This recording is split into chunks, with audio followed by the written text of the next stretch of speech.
1월 24일 화요일 먼저 전도할 자란 제목으로 마태복음 10장 5에서 15절의 말씀입니다. 기도드리겠습니다. 사랑하는 하나님 감사합니다.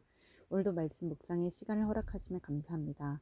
이 시간을 통하여서 하나님의 말씀을 듣길 원하고 말씀이 들려지기 원합니다. 복음이 들려지기 원합니다. 말씀대로 믿고 살고 누리는 인생이 되게 하시고 이 시간에도 함께하여 주시옵소서. 감사드리고 예수님의 거룩하신 이름으로 기도드립니다. 아멘.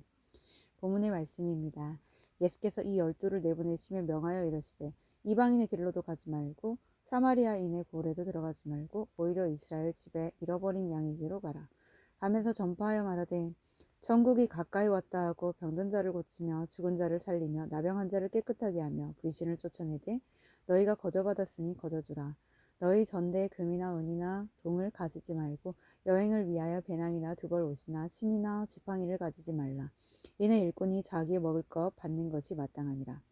어떤 성이나 마을에 들어가든지 그 중에 합당한 자를 찾아내어 너희가 떠나기까지 거기서 머물라. 또 그 집에 들어가면서 평안하기를 빌라. 그 집이 이에 합당하면 너희 빈 평안이 거기에 임할 것이요 만일 합당하지 아니하면 그 평안이 너희에게 돌아올 것이니라. 누구든지 너희를 영접하지도 아니하고 너희 말을 듣지도 아니하거든 그 집이나 성에나 다가 너희 발의 먼지를 떨어버리라. 내가 진실로 너희에게 이르노니 심판날에 소돔과 고모라 땅이 그 성보다 견디기 쉬우리라. 아멘.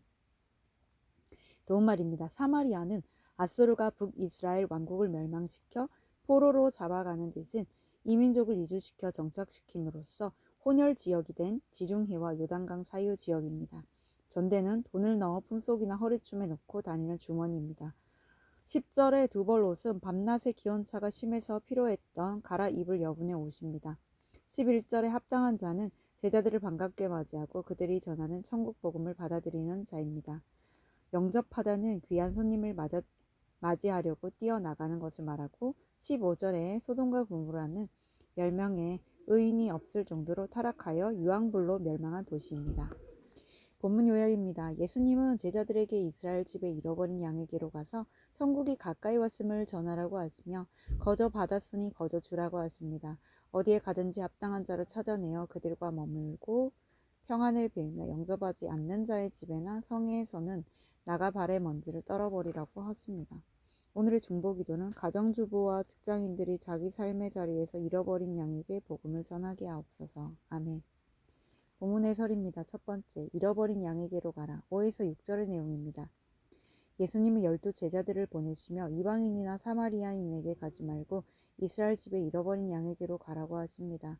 이는 예수님을 십자가에 못 박고 복음을 전하는 자들을 박해하는 유대인에게 먼저 복음을 전하라는 뜻입니다.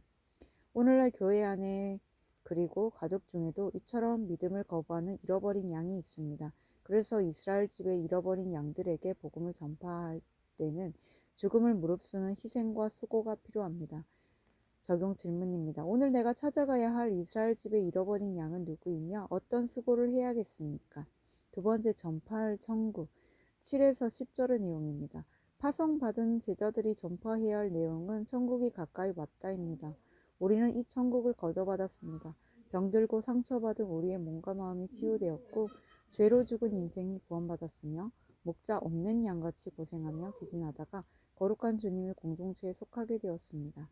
이것이 바로 우리가 누리는 천국입니다. 그러므로 우리는 거저 받은 것을 거저 주어야 합니다. 특히 물질의 보답을 기대하지 말고 돈에 얽매여 살지 말아야 합니다.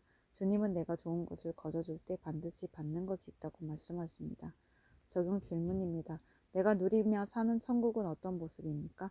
그것을 다른 사람들에게 어떻게 보이겠습니까? 세 번째, 평안하기를 빌라. 11에서 15절의 내용입니다. 우리가 거저받은 것을 거저주고 갈 때 하나님이 도울 자를 예비해 주십니다.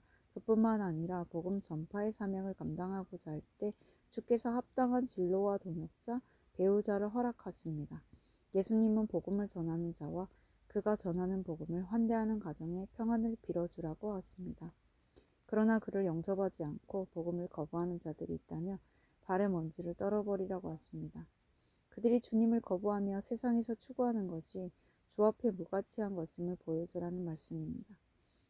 적용 질문입니다. 믿음 있는 가족을 환대합니까? 복음을 거부하는 가족이나 동료에게 의지했던 인간적인 기대를 떨어버리고 영적으로 단호한 모습을 보여주고 있습니까? 오늘 기도하기는 저를 제자로 부르셔서 천국의 삶을 누리게 하시고 사명을 주시니 감사합니다. 내가 살아나서 누리는 천국의 삶을 교회를 떠난 가족과 친구에게 간증으로 거저 전할 수 있기를 원합니다. 여전히 복음을 거부하는 식구들에게 삶으로 천국의 기쁨을 증거하게 하옵소서. 아멘. 묵상 간증입니다. 내 삶의 결론이란 제목으로 김화용님의 말씀 적용글입니다. 저는 몇 년 전부터 원인을 알 수 없는 몸의 통증이 자주 몰려와 병원을 찾아갔습니다. 그리고 자율신경 기능 이상이라는 진단을 받았습니다. 치료 비용이 생각보다 많이 들어 걱정하던 중에 한 업체로부터 소셜미디어 인플루언서로 키워주겠다는 문자를 받았습니다. 업체명을 검색해보니 실제 하는 곳이었고 실제로 블로거들이 인플루언서로 등극한 사례들을 확인할 수 있었습니다. 이제껏 블로그를 팔라는 연락을 다 차단하고 무시해왔는데 당장 돈이 필요해지니 분별하기가 어려웠습니다. 가까운 지체들은 이 일을 공동체에 물어보라고 권했지만 저는 내가 기도하고 결정했으니 맞을 거야 라는 교만한 생각으로 공동체에 묻지 않고 다음 날부터 바로 그 업체와 일했습니다.